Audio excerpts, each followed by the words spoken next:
प्यारे विद्यार्थियों, जय हिंद, जय माँ भारती। मैं आप लोगों के लाया हूँ अर्थशास्त्र का बी सेट, जो आपको काफ़ी समय से इंतज़ार था।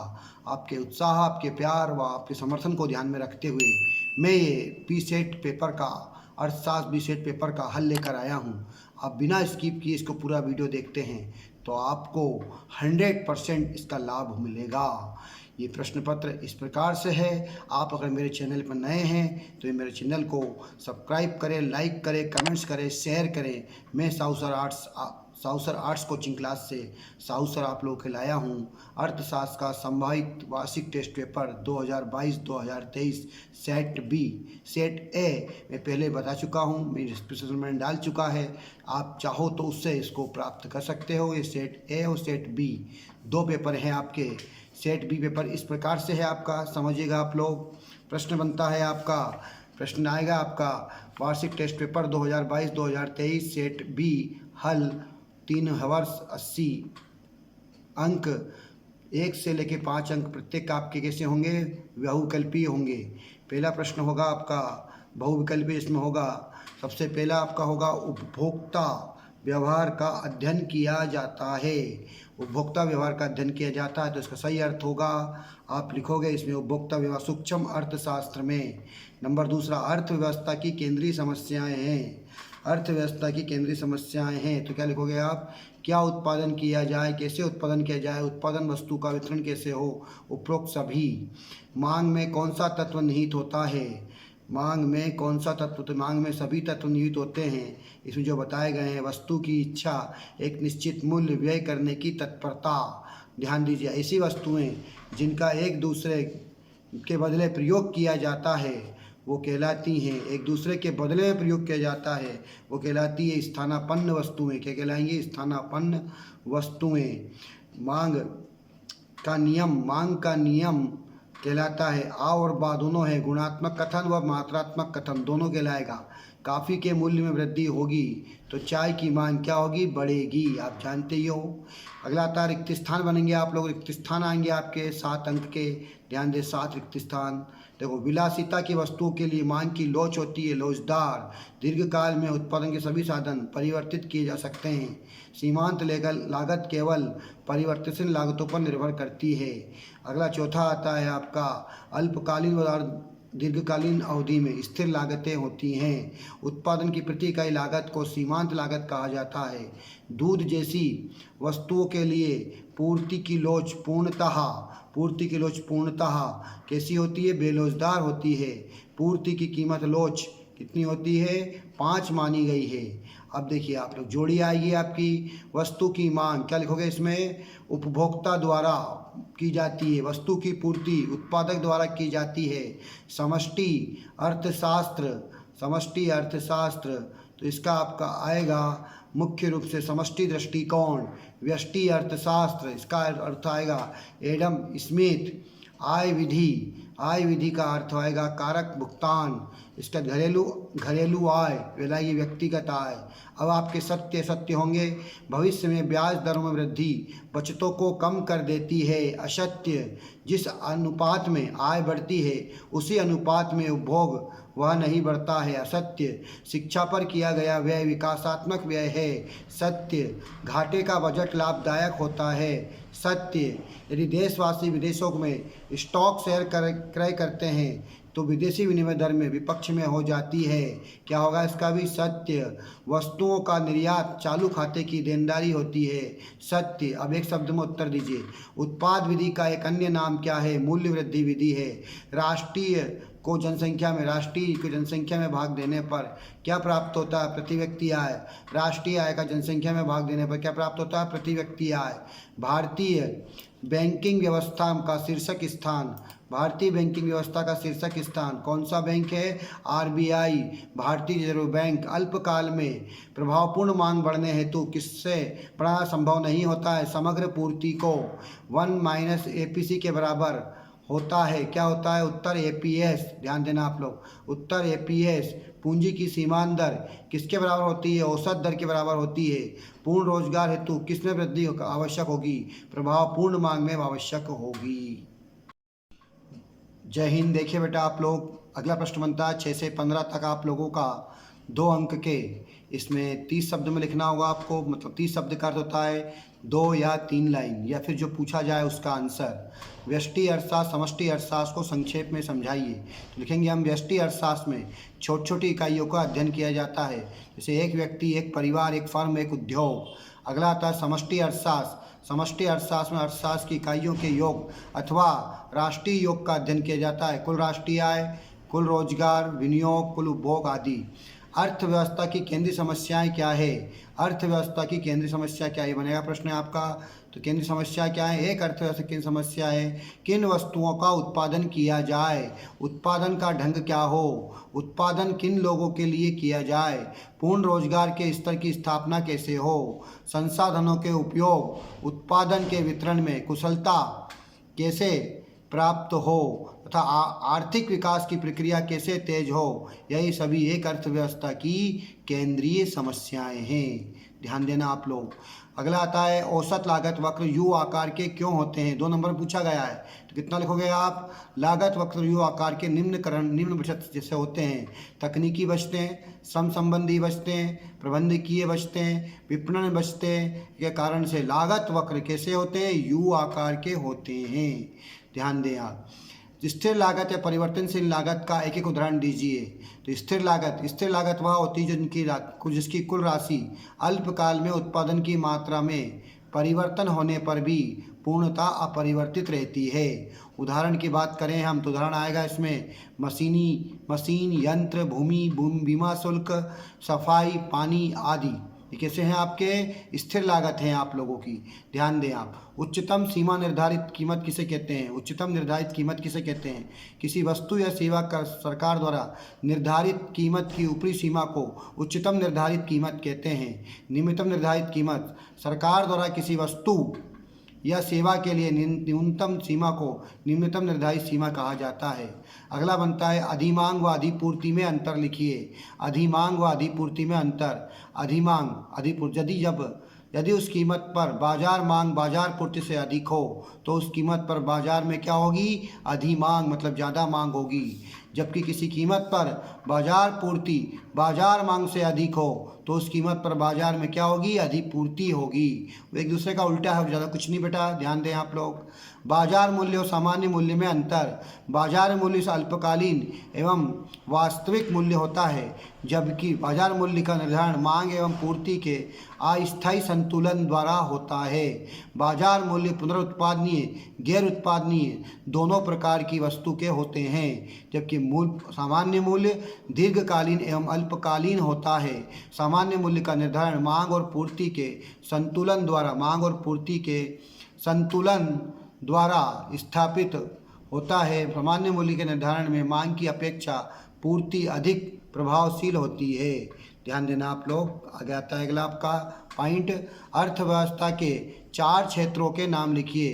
तो अर्थव्यवस्था के 4 क्षेत्र हैं: पारिवारिक क्षेत्र, फर्म क्षेत्र, सरकारी क्षेत्र, बाहरी क्षेत्र। ध्यान दें आप। राष्ट्रीय आय को मापने की विधियों के नाम लिखिए। केवल नाम पूछा गया है 2 नंबर में।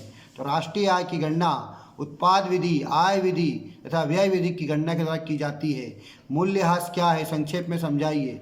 तो पूंजीगत वस्तुओं की टूट फूट, मरम्मत के कारण या वर्ष के दौरान पूंजी के एक अंश को उपभोग कर लिया जाता है। इस टूट फूट को ही क्या बोलेंगे हम? मूल्यह्रास कहेंगे। क्या कहेंगे इसे हम? मूल्यह्रास। ध्यान देना आप लोग। अगला आता है मिश्रित आय क्या है? संक्षेप में समझाइए। मिश्रित आय क्या है? संक्षेप में समझाइए। तो हम बोलेंगे मिश्रित आय अर्थव्यवस्था में ऐसे उत्पादक भी रहते हैं जो स्वतंत्र रूप से उत्पादन कार्य संपन्न करते हैं। ये उत्पादक स्वयं ही पूंजी, श्रम, भूमि आदि की व्यवस्था करने पर व्यवसाय का प्रबंध भी करते हैं। ऐसी स्थिति में उन सभी उत्पादकों को स्वयं के नियोजन से जो आय प्राप्त होती है उनमें पूंजी का ब्याज, भूमि का किराया, प्रबंधक का वेतन व लाभ आदि को पृथक पृथक ज्ञात नहीं किया जा सकता। अतः इन सभी प्रकार की आय को स्वनियोजित मिश्रित आय कहते हैं। स्वरोजगार वर्ग द्वारा सृजित आय होती है, जैसे डॉक्टर, वकील, शिक्षक, किसान, दुकानदार आदि की आय। बैंक दर से क्या आशय है? समझाइए। कि केंद्रीय व्यापारिक बैंकों से जिस पर दर पर ऋण प्रदान करता है उसे बैंक दर कहा जाता है। बैंक दर सदैव रेपो दर से अधिक होती है। रेपो दर से क्या आशय है? तो केंद्रीय बैंक व्यापारिक बैंकों से जिस दर पर प्रतिभूतियों का पुनः क्रय करते हैं उसे रेपो दर कहते हैं। रेपो दर बैंक दर से कम होती है। अगला, समग्र मांग के दो घटक बताइए। तो समग्र मांग के दो घटक हैं निजी या उपभोग मांग, निजी निवेश मांग, सरकार द्वारा वस्तुओं व सेवाओं की मांग, विशुद्ध निर्यात मांग। अगर कोई दो आप समझा भी दो इसमें चाहो तो निजी उपभोग मांग, एक देश के समस्त परिवार द्वारा अपने निजी उपभोग पर जो कुछ व्यय किया जाता है वह उस देश का निजी उपभोग व्यय है। निजी उपभोग व्यय ही उस देश की निजी उपभोग मांग बन जाती है। निजी विनियोग मांग, निजी विनियोग मांग से आशय निजी निवेशकर्ताओं द्वारा की जाने वाली वस्तुओं की मांग है। केन्स के अनुसार निवेश से आशय वास्तविक निवेश से है जो नई मशीन, सड़क, फैक्ट्री, भवन, प्लांट आदि के रूप में होती है। ऐसे निवेश से आय व रोजगार का सदैव स्तर बढ़ता है। ध्यान दें आप। पूर्ण रोजगार को परिभाषित कीजिए। पूर्ण रोजगार किसे कहते हैं? ध्यान दीजिए आप लोग। तो पूर्ण रोजगार का अर्थ उस स्थिति से होता है जिसमें सभी व्यक्तियों को का जो काम करने की योग्यता और सामर्थ्य रखते हैं तथा काम करना चाहते हैं उन्हें प्रचलित मजदूरी दर पर रोजगार प्राप्त होता है। ध्यान रहे, पूर्ण रोजगार से आशय अर्थव्यवस्था में अनैच्छिक बेरोजगारी नहीं होनी चाहिए। बचत फलन क्या है? ध्यान दें आप। प्रश्न बनता है अगला आपका, बचत फलन क्या है? तो बचत उपभोग प्रवृत्ति के अनुरूप हो जो एक दूसरे की, ध्यान दें आप, उपभोग प्रवृत्ति के अनुरूप हो जो एक दूसरे धारणा हो उसे बचत प्रवृत्ति कहते हैं। बचत प्रवृत्ति वह अनुसूची आय के विभिन्न स्तरों पर आय तथा बचत से संबंध बताती है। कीन्स के अनुसार बचत भी आय पर निर्भर करती है। आय के बढ़ने पर क्या होगा? बचत बढ़ जाएगी और आय के कम होने पर बचत कम हो जाएगी। अनैच्छिक बेरोजगारी किसे कहते हैं? अनैच्छिक बेरोजगारी वह है जिसमें लोग काम करने की इच्छा रखते हैं, उनमें योग्यता एवं सामर्थ्य भी है लेकिन प्रचलित दरों पर उन्हें काम नहीं मिलता है, उसे अनैच्छिक बेरोजगारी कहते हैं। अगला देखिए आप, उपभोग प्रवृत्ति से क्या आशय है? उपभोग प्रवृत्ति से क्या आशय है? प्रश्न बनता है आपका। तो उपभोग फलन का अर्थ उपभोग करने की इच्छा मात्र नहीं है बल्कि उपभोग की वास्तविक मात्रा वह है जिसका संबंध आय में होने वाले परिवर्तनों से होता है। सामान्य रूप में राष्ट्रीय आय अधिक होने पर मांग भी अधिक होती है जिससे उपभोग व्यय भी अधिक होता है। यह इसका निष्कर्ष निकलता है कि उपभोग फलन आय का फलन है। ध्यान देना आप सभी लोग। अगला प्रश्न है आपका, पूर्ण रोजगार का अर्थ समझाइए। तो पूर्ण रोजगार का अर्थ उस स्थिति में होता है जिसमें कि उन सभी व्यक्ति जो काम करने का सामर्थ्य व योग्यता रखते हैं तथा काम करना चाहते हैं उन्हें प्रचलित मजदूरी दर पर रोजगार प्राप्त हो जाता है। और ध्यान रहे, पूर्ण रोजगार से आशय है कि अर्थव्यवस्था में अनैच्छिक बेरोजगारी नहीं होनी चाहिए। आप मेरे चैनल पर नए हैं तो मुझे सब्सक्राइब कीजिए, कमेंट्स कीजिए, लाइक कीजिए व अधिक से अधिक शेयर कीजिए। मैं साहू सर आपके लिए लाया हूँ विभिन्न प्रश्नों की श्रृंखलाएँ, विभिन्न प्रश्न पत्र की श्रृंखलाएँ जिसमें आज जो अपन समझा रहे हैं वो है अर्थशास्त्र का बी सेट। अगर मेरे इस अर्थशास्त्र के ए सेट, बी सेट और मास्टर पेपर को आप पूरा समझते हैं तो 100% आपके अंक आने की संभावना है। तीनों प्रकार की वीडियो मैंने डाल चुका हूँ, अन्य वीडियो भी मैं सब्जेक्ट के डालता रहता हूँ, आप उनको अवश्य देखिए। आप मेरे चैनल पे मैंने बताना चाहूँगा, नए हैं तो सब्सक्राइब करें, लाइक करें, कमेंट्स करें और अधिक से अधिक शेयर करें जिससे कि आपको मुझे इसका बेनिफिट मिले। सर ध्यान दें, अगला प्रश्न बनता है 15 से 19 तक 3 अंक के प्रश्न के उत्तर हैं जिन्हें 75 शब्दों में लिखना है। प्रश्न बनता है आपका पहला, सर गिफिन, ध्यान दें आप, सर गिफिन का विरोधाभास नियम क्या है? सर गिफिन का विरोधाभास नियम क्या है? जब सर रॉबर्ट गिफिन ने बताया कि निम्न कोटि की वस्तुओं के संबंध में मांग का नियम लागू नहीं होता है। निम्न कोटि की इन वस्तुओं को गिफिन के नाम पर गिफिन वस्तुएं भी कहते हैं। गिफिन ने बताया कि निम्न कोटि की वस्तुएं वह होती हैं जिन पर उपभोक्ता अपनी आय का एक भाग खर्च करता है। यह वस्तु घटिया किस्म की होती है तथा उस वस्तु की कीमत में कमी होने पर उदाहरण देखिए आप, कम होने पर वह व्यक्ति अपनी वस्तु न खरीदते हुए अन्य वस्तु पर अपना पैसा खर्च करता है। ध्यान दें आप, श्रेष्ठ वस्तु पर अपना पैसा खर्च करता है। ध्यान दें आप। जैसे उदाहरण, ज्वार की कीमत कम हो गई परंतु उसकी मांग में वृद्धि नहीं होती है। मांग विश्लेषण में इस स्थिति को गिफिन का विरोधाभास नियम कहा जाता है। अगला प्रश्न आता है, मांग का अर्थ या मांग का नियम लिखिए। मांग का अर्थ या मांग का नियम, तो इसके लिए आपको रेखा चित्र बनाना पड़ेगा। रेखा चित्र आपका सामने दिया गया है चित्र में, इसमें पोस्टर में ध्यान दीजिए। आप लोग इसको देख के आप लोग बना सकते हैं और लिख सकते हैं कि मांग का नियम है, अर्थशास्त्र में मांग का आशय एक निश्चित मूल्य में एक समय की निश्चित इकाई के भीतर क्रय की जाने वाली वस्तु का परिणाम होती है। इसे चित्र में दिखाया गया है। मांग का नियम दर्शाता है जिसके अनुसार स्पष्ट है कि अगर PQ कीमत पर वस्तु की मांग क्या होती है, OQ। यदि कीमत घटाकर P1Q1 हो जाती है तो मांग बढ़कर OQ1 हो जाती है। यदि कीमत बढ़कर P2Q2 हो जाती है तो मांग घटकर OQ2 हो रह जाती है। इस प्रकार कीमत पर मांग पर विशेष प्रभाव पड़ता है। कीमत घटती है तो मांग बढ़ जाती है तथा कीमत बढ़ने पर मांग घट जाती है। ये है आपका मांग का नियम। अगला प्रश्न बनता है, बजट रेखा या बजट सेट किसे कहते हैं? बजट रेखा, कीमत या बजट रेखा दो वस्तुओं के उन विभिन्न संयोगों को बताती है जो कि उपभोक्ता वस्तु की कीमत के आधार पर अपनी निश्चित आय से खरीद सकता है। उपभोक्ता के पास 10 रुपये हैं, माना उपभोक्ता के पास 10 रुपये हैं, इनको वह दो वस्तुएं संतरे और सेब पर जिनकी कीमत दी हुई है विभिन्न प्रकार से व्यय कर सकता है। उपभोक्ता एक वस्तु पर अधिक तथा दूसरी वस्तु पर कम व्यय कर सकता है। एक सिरे की स्थिति में यह भी संभव होगा कि उपभोक्ता अपने ₹10 संतरे ही व्यय कर दे तथा सेब बिल्कुल न खरीदे। इस दशा में केवल संतरे की मात्रा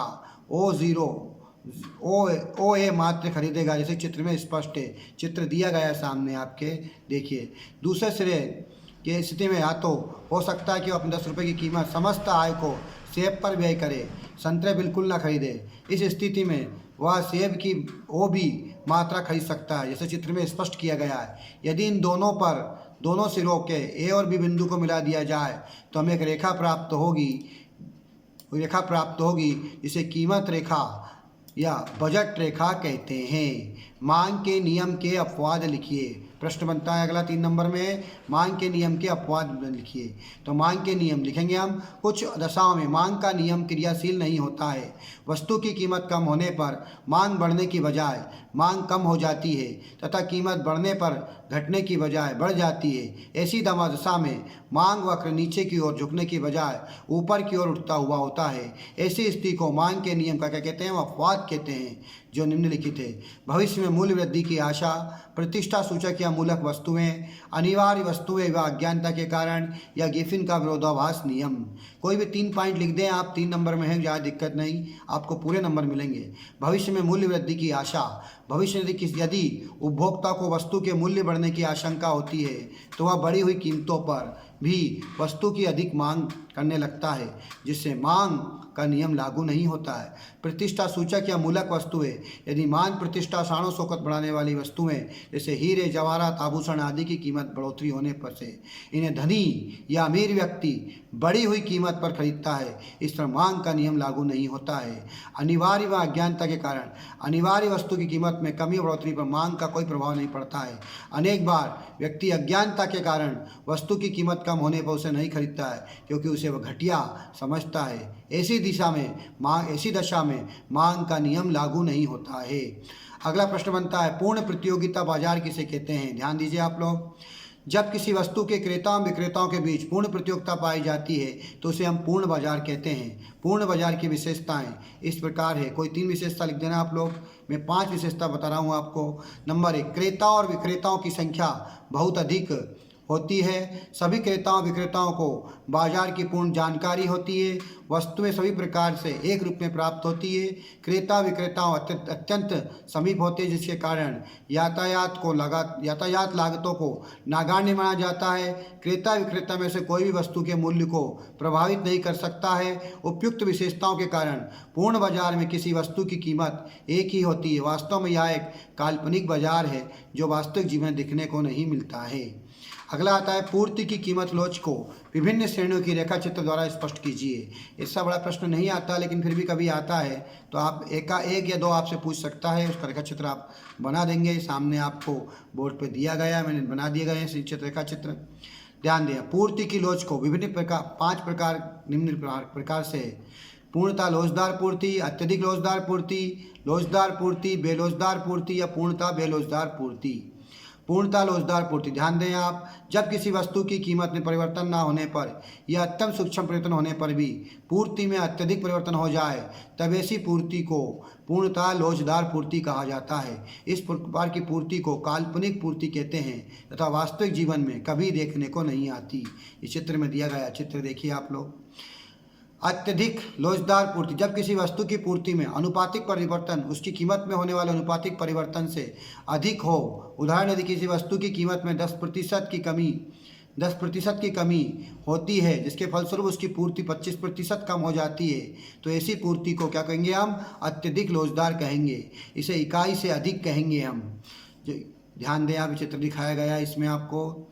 दूसरा, लोचदार पूर्ति, जब किसी वस्तु की पूर्ति में परिवर्तन ठीक उसी अनुपात में हो जिस अनुपात में उसकी कीमत में परिवर्तन हुआ हो, ऐसी पूर्ति की पूर्ति लोचदार पूर्ति कहलाती है। उदाहरण, यदि किसी वस्तु की कीमत में 10% वृद्धि की जाए, उसकी पूर्ति में 10% की वृद्धि हो जाती है, तो यह लोचदार पूर्ति कहलाती है। इस प्रकार की लोच की इकाई के बराबर होती है।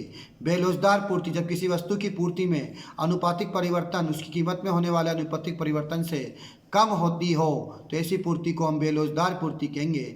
उदाहरण, यदि किसी वस्तु की कीमत में 10% की वृद्धि की जाए परंतु पूर्ति में केवल 10% की वृद्धि हो, तो इसे कहेंगे हम बेलोचदार पूर्ति कहा जाता है। इस प्रकार की पूर्ति को इकाई से कम लोच भी कहते हैं। चित्र में दिया गया है। पूर्णतः बेलोचदार पूर्ति, जब किसी वस्तु की कीमत में अत्यधिक परिवर्तन होने पर भी उसकी पूर्ति में बिल्कुल ही परिवर्तन ना हो, ऐसी दशा को पूर्णतः बेलोचदार पूर्ति कहते हैं। पूर्ति में क्योंकि बिल्कुल परिवर्तन नहीं होता है इसलिए लोच शून्य होता है, ES बराबर 0 होता है। रेखा चित्र दिखाया गया है सामने आपको। अगला प्रश्न आता है प्रश्न नंबर 19, मुद्रा के कार्यों को समझाइए। मुद्रा के प्रमुख कार्य कौन कौन से हैं? नंबर 1, विनिमय का माध्यम, मूल्य का मापक, भावी भुगतान का आधार, मूल्य संचय का आधार, क्रय शक्ति का हस्तांतरण।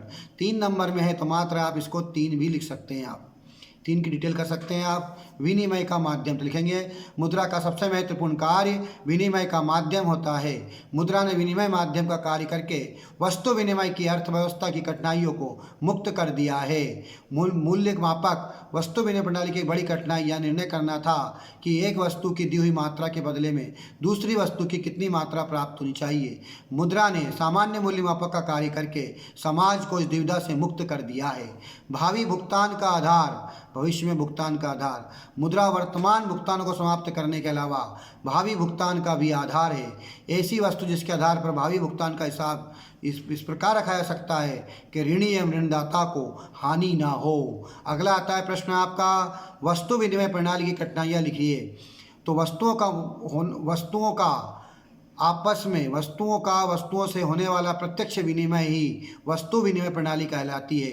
मतलब वस्तुओं का आदान प्रदान आपस में करना ही वस्तु विनिमय प्रणाली कहलाती है।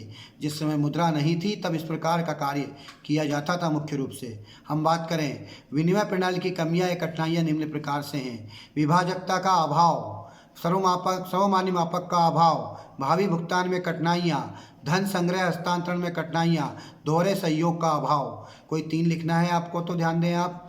पहला है विभाजकता का अभाव।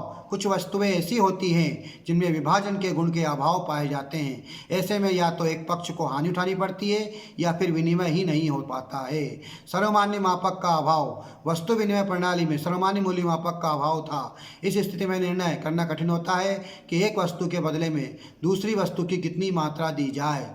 भावी भुगतान में कठिनाई, वस्तु विनिमय प्रणाली में वस्तुओं का मूल्य निश्चित नहीं था तथा भविष्य में किसी वस्तु का क्या मूल्य होगा यह भी नहीं कहा जा सकता था। ध्यान।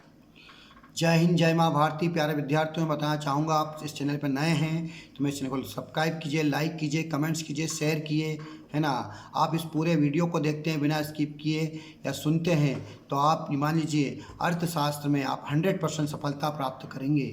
100% आपको सफलता प्राप्त होगी। आप है ना, मेरे तीनों वीडियो देखते हैं। मैं सही प्रकार के मैं सेटों की वीडियो डाल रहा हूँ, चाहे अर्थशास्त्र हो, राजनीति विज्ञान हो, भूगोल हो, इतिहास हो, सभी आर्ट्स के सभी विषय, हिंदी हो, अंग्रेजी हो, गृह विज्ञान हो, कोई सा भी विषय छूटा नहीं है इसमें। ध्यान दें। अब अगला प्रश्न है आपका 20 से 23 प्रश्न है आपके। ये 4-4 अंक के प्रश्न होते हैं, 120 शब्दों में लिखना होता है, निबंधात्मक प्रश्न होते हैं ये। पहला प्रश्न है आपका, कुल उपयोगिता तथा सीमांत उपयोगिता में संबंध बताइए। तो सीमांत उपयोगिता और कुल उपयोगिता का आपस में घनिष्ठ संबंध होता है। इस संबंध को निम्नांकित तालिका के द्वारा समझा जा सकता है। तालिका मैंने आपको सामने बना दी है, आप देखिए। इसमें एक साइड बनाइए सेब की इकाइयाँ, अगला खाना बनाइए सीमांत उपयोगिता, फिर कुल उपयोगिता, फिर इनको अलग अलग प्रकार से हम लिख देंगे। सेब की इकाई से 1 है तो सीमांत उपयोगिता 10 है, कुल उपयोगिता कितनी होगी 10। सेब की इकाई 2 होगी तो सीमांत उपयोगिता 8, कुल हो जाएगी 18, जुड़ जाएंगे आपस में। 3 होगी तो 6, फिर कितनी हो जाएंगी आपकी 24, 4 होगी तो 4, फिर हो जाएगी आपकी 28, 5 होगी तो कितनी हो जाएगी 2, तो हो जाएगी आपकी 30, 6 होगी तो 0 हो जाएगी तो हो जाएगी 30, 7 होगी तो -2, 28, 8 होगी तो -4, कुल 24, है ना। आपने देखा कि 10 से लेकर 30 तक क्या है, बढ़ती उपयोगिता हुई, 30 समान उपयोगिता हुई, और 28 और 24 कैसी हुई, घटती हुई उपयोगिता हुई। बस अब क्या करना है, इस तालिका को समझा देना है, जिससे हम दोनों को आपस में संबंध बता सकते हैं। लिख देंगे तालिका को, ध्यान में रखें हम। उपयुक्त तालिका से विशेषण से सीमांत उपयोगिता एवं कुल उपयोगिता के संबंध में निम्नलिखित बातों का पता चलता है कि सीमांत संतुष्टि की सीमा के पहले, ध्यान दें, नंबर 1 बनाएंगे हम, संतुष्टि की सीमा के पहले प्राप्त होने वाली उपयोगिता धनात्मक होती है, परंतु वस्तु की उत्तरोत्तर इकाइयों से प्राप्त होने वाली उपयोगिता क्रमशः कम होती जाती है। उपभोग से प्राप्त होने वाली सीमांत उपयोगिता तो घटती जाती है, पर कुल उपयोगिता में वृद्धि होती जाती है। पूर्ण संतुष्टि के बिंदु पर सीमांत उपयोगिता 0 हो जाती है, पर कुल उपयोगिता पहली वाली स्थिति में स्थिर रहती है। इसके उपरांत कुल उपयोगिता का बढ़ना बंद हो जाता है। इसलिए कहा जाता है जब सीमांत उपयोगिता 0 होती है तो तब कुल उपयोगिता कैसी होती है, अधिकतम होती है। अगला प्रश्न बनता है, हास्यमान सीमांत उपयोगिता नियम को सचित्र समझाइए। यह उपयोगिता हास्य नियम की व्याख्या चित्र द्वारा कीजिए। ध्यान दीजिए, इस प्रश्न बनेगा आपका, तो आप बनाएं, लिखेंगे इसमें। सीमांत उपयोगिता हास्य नियम अर्थशास्त्र का एक आधारभूत नियम है। यह नियम इस तथ्य पर आधारित है कि यद्यपि व्यक्ति की आवश्यकताएं असीमित होती है, असीमित कोई सीमा नहीं है इसकी, परंतु एक विशेष सीमा समय पर इनमें एक विशेष आवश्यकता की संतुष्टि की जा सकती है, इनकी इच्छा पूरी की जा सकती है। व्यक्ति अपनी आवश्यकता को संतुष्ट करने के लिए जैसे किसी वस्तु का उपभोग प्रारंभ करता है, आवश्यकता की तीव्रता घटने लगती है। वस्तु जिसका उपभोग किया जाता है कम उपयोगी होती जाती है। अतः अंत में ऐसी स्थिति आती है जब व्यक्ति को वस्तु विशेष के उपभोग में कोई उपयोगिता नहीं मिलती है। यदि उपभोग का क्रम निरंतर चलता रहता है तो उपभोक्ता को वस्तु से अरुचि हो जाती है। इस स्थिति में उपयोगिता ऋणात्मक हो जाती है। इसी अनुभव के आधार पर सीमांत उपयोगिता हास्य नियम का प्रतिपादन किया गया है। इस नियम को निम्न प्रकार से परिभाषित किया जा सकता है। प्रोफेसर मार्शन ने लिखा है, किसी व्यक्ति को उसके पास किसी वस्तु की मात्रा में वृद्धि होने से जो अतिरिक्त लाभ प्राप्त होता है वह उस वस्तु की मांग में होने वाली वृद्धि के साथ घटता जाता है। उदाहरण द्वारा स्पष्टीकरण, माना कोई व्यक्ति बहुत भूखा है और अपनी भूख शांत करने के लिए रोटियां खाना प्रारंभ करता है, तो प्रारंभ में भूख की तीव्रता अधिक होने के कारण उपभोग की जाने वाली प्रथम रोटी से उसे सबसे अधिक तुष्टिघन प्राप्त होगा। सबसे अधिक तुष्टिघन पहला प्राप्त होगा।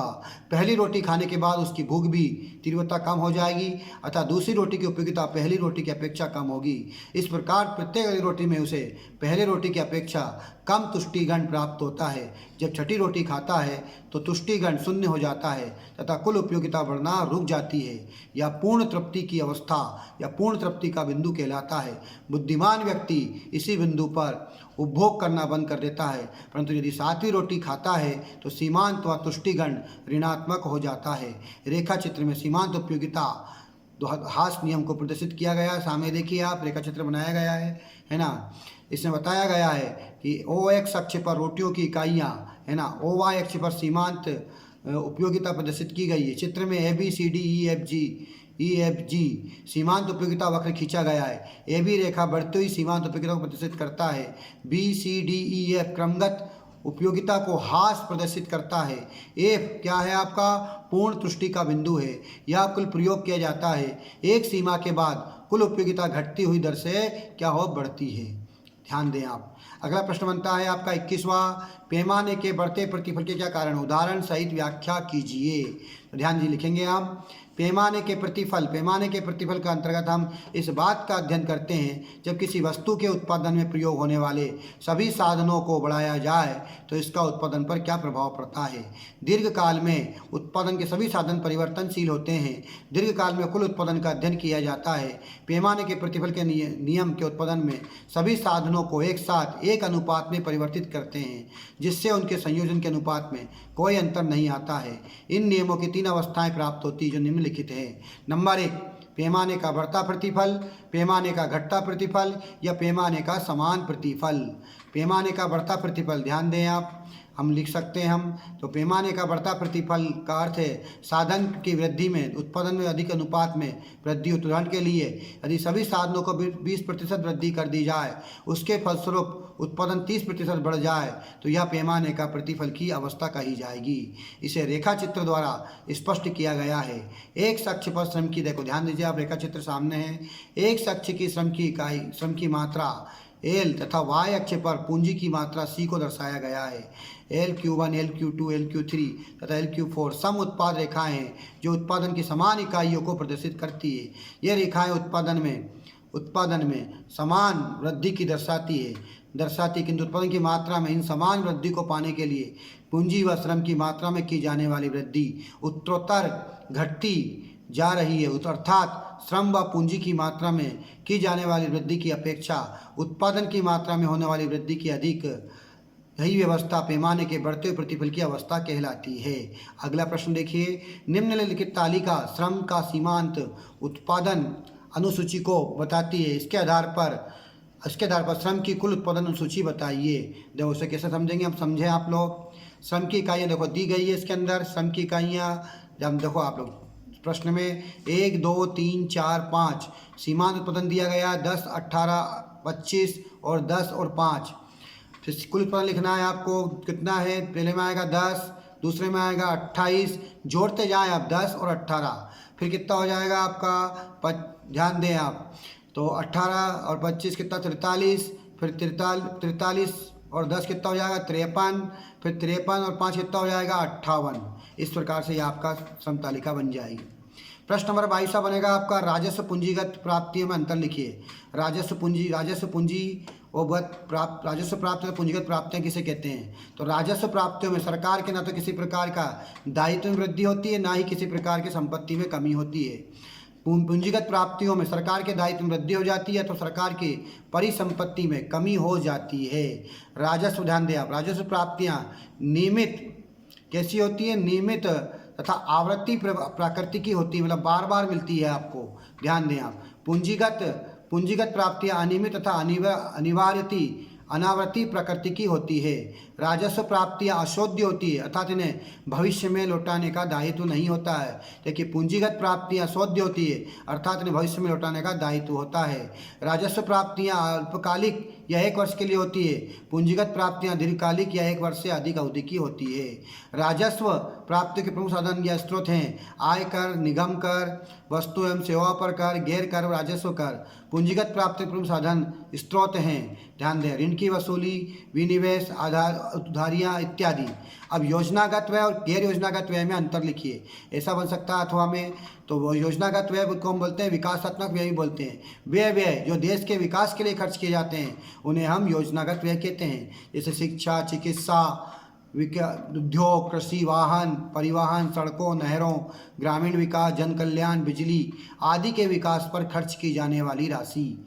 गैर विकासात्मक व्यय को हम गैर योजनागत व्यय भी कहते हैं। तो वे व्यय जो सरकार अपने प्रशासन, सुरक्षा, कानून व्यवस्था आदि पर खर्च करती है उसे गैर विकासात्मक व्यय या गैर योजनागत व्यय कहते हैं। जैसे कर्मचारियों का वेतन, सेना, ध्यान दें आप, पुलिस, जेल, कानून व्यवस्था, पेंशन आदि पर खर्च किए जाने वाला व्यय। अगला 23वां क्वेश्चन, अंतिम क्वेश्चन, ध्यान दें आप लोग, भुगतान शेष में असंतुलन के क्या कारण हैं, इसे कैसे ठीक किया जा सकता है। तो भुगतान संतुलन के प्रतिकूलता कारण निम्न है। नंबर 1, पेट्रोलियम पदार्थों के आयात में वृद्धि, मशीनों के आयात में वृद्धि, आशा अनुरूप निर्यात में बढ़ोतरी न होना, अंतर्राष्ट्रीय ऋण एवं विनियोग, बढ़ती हुई जनसंख्या, पहला ध्यान दीजिए आप लोग। पहला बनता है आपका पेट्रोल पदार्थ के आयातों में वृद्धि। भारत प्रमुख रूप से पेट्रोलियम पदार्थों का आयात करता है। तेल उत्पादक देश अपने पेट्रोलियम पदार्थ के मूल्य को हर वर्ष बढ़ाते रहते हैं, जिसके कारण भुगतान संतुलन की प्रतिकूलता पर प्रभाव पड़ता है। मशीनों के आयात में वृद्धि। भारत जैसे अपने देशों यहाँ कृषि व औद्योगिकरण के विकास के लिए मशीनों का आयात करता है, जिससे भुगतान संतुलन की प्रतिकूलता उत्पन्न होती है। आशा अनुरूप बढ़ोतरी न होना। भारत में भुगतान संतुलन के प्रतिकूल होने का एक मुख्य कारण हमारे निर्यातों में आशा अनुरूप वृद्धि न होना है। अंतर्राष्ट्रीय ऋण विनियोग। भारत जैसे देश ने अपने यहाँ विकास के लिए भारी ऋण मात्रा में ऋण ले रखे हैं। इनका ब्याज व मूलधन वापस करने के लिए दूसरे देशों से विनिमय करना पड़ता है, जिससे भुगतान संतुलन प्रतिकूल हो गया है। बढ़ती हुई जनसंख्या। भारत जैसे देशों के लिए दिनों दिन जनसंख्या बढ़ती जा रही है, जिसके कारण आयातों में वृद्धि हो रही है। यह भी भुगतान संतुलन पर प्रभाव डालता है। इसे कैसे ठीक करेंगे? तो भुगतान संतुलन को ठीक सुधारने के उपाय, निर्यातों को प्रोत्साहन देंगे। मतलब हम कोशिश करेंगे कि हमारे देश से अधिक निर्यात किए जाए। पहली बात लिख देंगे हम। आयातों में कमी। हम जो आयात करते हैं उन वस्तुओं को कम से कम हमारे देश में मंगाएंगे, हम आयातों में कम करेंगे। आयातों में प्रतिस्थापन करके जिन चीज़ों को आयात कर रहे हैं हम उन्हें हमारे ही बनाने का प्रयास करेंगे, प्रतिस्थापन करेंगे। विदेशी ऋण। विदेशी ऋण के द्वारा भी यह भुगतान संतुलन ठीक किया जा सकता है, लेकिन एक न एक दिन विदेशी ऋण आपको देना ही पड़ता है। पांचवा, विदेशी पर्यटक को प्रोत्साहन देकर हम विदेशी पर्यटकों को हमारे यहाँ के ऐतिहासिक धार्मिक मंदिरों, पूजा स्थलों को संस्कृति को बताएंगे, जिससे कि वे हमारे घूमने आएंगे, जिससे हमारी विदेशी मुद्रा बढ़ेगी और भुगतान शेष असंतुलन सुधर जाएगा। ध्यान दें। अंतिम प्रश्न है आपका, स्थिर विनिमय दर के गुण दोष लिखिए। स्थिर विनिमय दर, इसको हम तैरती विनिमय दर भी कहते हैं। स्थिर विनिमय दर वह होती है जिस पर विदेशी विनिमय की भाग व उसकी पूर्ति बराबर होती है। स्थिर विनिमय दर के दोष में यह तर्क यह है इस प्रकार से: नियंत्रित अर्थव्यवस्था, आर्थिक विकास पर प्रतिकूल प्रभाव, भ्रष्टाचार, विनिमय दर में आकस्मिक परिवर्तन। ध्यान दें आप, दो समझा दें आप। नियंत्रित अर्थव्यवस्था, स्थिर विनिमय दर को बनाए रखना तभी संभव होता है जबकि अर्थव्यवस्था में अनेक कठोर नियंत्रण लगाना संभव हो। यदि ऐसा कर पाना संभव नहीं हो तो विनिमय दर में परिवर्तन करना होगा। अगला आता है आर्थिक विकास पर प्रतिकूल प्रभाव। स्थिर विनिमय दर के अंतर्गत पहला उद्देश्य इसकी स्थिरता को बनाए रखना होता है। राष्ट्रीय आय, रोजगार नीति, मूल्य इस तरह से राष्ट्रीय उद्देश्यों को उसमें गौण मान लिया जाता है। अगला आता है स्थिर विनिमय दर के पक्ष में तर्क या गुण। अंतर्राष्ट्रीय व्यापार को प्रोत्साहन देना, विनिमय व्यवस्था, पूंजी निर्माण, निर्यातक देशों के लिए। ध्यान दें आप, कोई दो पॉइंट लिख देंगे हम। अंतर्राष्ट्रीय व्यापार को बढ़ावा। ध्यान दें। स्थिर विनिमय दर के अंतर्गत आयातकर्ता निर्यातकर्ता को यह बात मालूम होती है कि कितना भुगतान करना है या कितना प्राप्त करना है। अतः स्थिर विनिमय दर पर होने वाला अंतर्राष्ट्रीय व्यापार संतुलित रूप से विकसित होता है। इसमें जोखिम की भावना नहीं होती है। विनिमय व्यवस्था, यदि देश का में इस विनिमय दर स्थिर है तो सट्टेबाजी से प्रवृत्ति को बढ़ावा नहीं मिलता है तथा सरकार भी विनिमय नियंत्रण तथा प्रबंध व्यवस्था स्वतंत्र हो जाती है। ध्यान दें आप लोग। इस प्रकार से आप लोगों के ये पेपर पूरा होता है। इस प्रकार से आप इस पेपर को पूरा देखते हैं, पढ़ते हैं, सुनते हैं। साथ में आप हमारे ए सेट को भी देखते हैं, 50 क्वेश्चन कंप्लीट करते हैं तो आपके 100% अंक आने की संभावना है। अर्थशास्त्र में आपको कोई भी माई का लाल हरा नहीं सकता, आपको पीछे नहीं कर सकता। आप अच्छे अंक प्राप्त कर सकते हैं। मैं साउसर आर्ट्स कोचिंग क्लास से हमारे यहाँ सभी प्रकार की शिक्षाएं दी जाती है। कम शुल्क में उत्तम शिक्षा देने का हम प्रयास करते हैं। मेरे चैनल पर आपको ये अच्छा लगा हो तो लाइक कीजिए, कमेंट कीजिए, सब्सक्राइब कीजिए। आपको इसी प्रकार के शिक्षाव्रत जानकारी हमेशा मिलती रहेगी। जय हिंद, जय माँ भारती।